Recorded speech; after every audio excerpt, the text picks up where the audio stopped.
Chapter 8. Attaining the Supreme. Arjuna inquired, O my Lord, O Supreme Person, what is Brahman? What is the Self? What are fruitive activities? What is this material manifestation? And what are the demigods? Please explain this to me. How does this Lord of Sacrifice live in the body? And in which part does he live, O Madhusudana? And how can those engaged in devotional service know you at the time of death? The Supreme Lord said, the indestructible, transcendental living entity is called Brahman, and his eternal nature is called the Self. Action pertaining to the development of these material bodies is called karma, or fruitive activities. Physical nature is known to be endlessly mutable. The universe is the cosmic form of the Supreme Lord, and I am that Lord represented as the Supersoul, dwelling in the heart of every embodied being.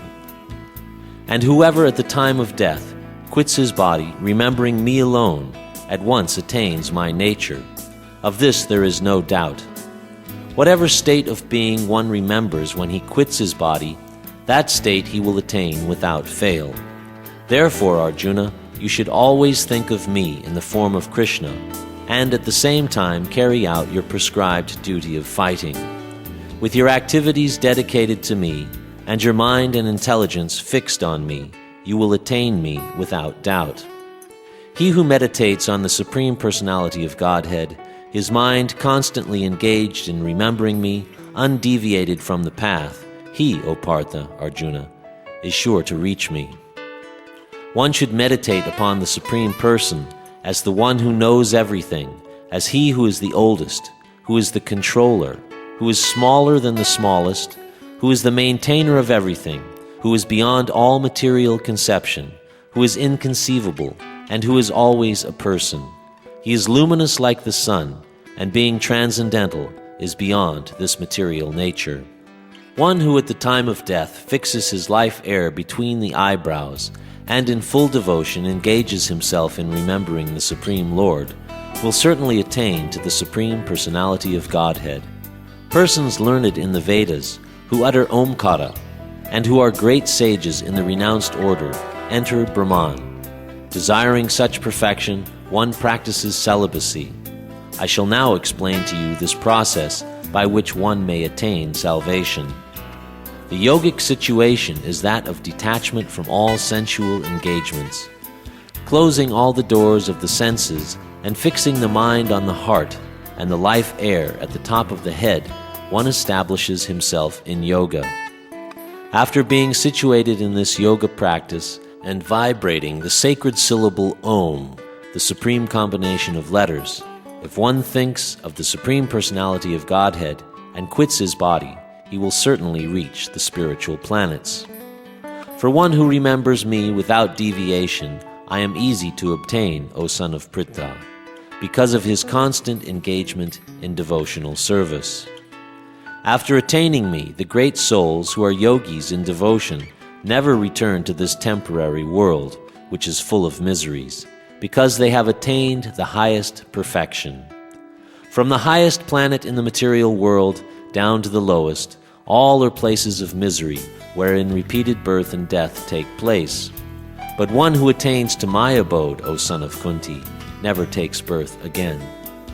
By human calculation, 1,000 ages taken together is the duration of Brahma's one day, and such also is the duration of his night. When Brahma's day is manifest, this multitude of living entities comes into being, and at the arrival of Brahma's night, they are all annihilated. Again and again the day comes, and this host of beings is active, and again the night falls, O Partha, and they are helplessly dissolved. Yet there is another nature, which is eternal, and is transcendental to this manifested and unmanifested matter. It is supreme and never annihilated. When all this world is annihilated, that part remains as it is. That supreme abode is called unmanifested and infallible.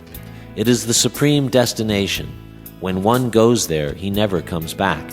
That is my supreme abode. The Supreme Personality of Godhead, who is greater than all, is attainable by unalloyed devotion. Although he is present in his abode, he is all-pervading, and everything is situated within him. O best of the Bharatas, I shall now explain to you the different times at which, passing away from this world, one does or does not come back.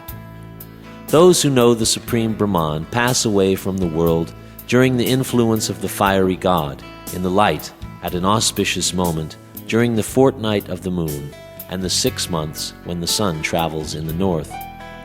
The mystic who passes away from this world during the smoke, the night, the moonlight fortnight, or in the 6 months when the sun passes to the south, or who reaches the moon planet, again comes back. According to the Vedas, there are 2 ways of passing from this world, one in light and one in darkness. When one passes in light, he does not come back, but when one passes in darkness, he returns. The devotees who know these 2 paths, O Arjuna, are never bewildered. Therefore, be always fixed in devotion. A person who accepts the path of devotional service is not bereft of the results derived from studying the Vedas, performing austere sacrifices, giving charity, or pursuing philosophical and fruitive activities. At the end, he reaches the supreme abode.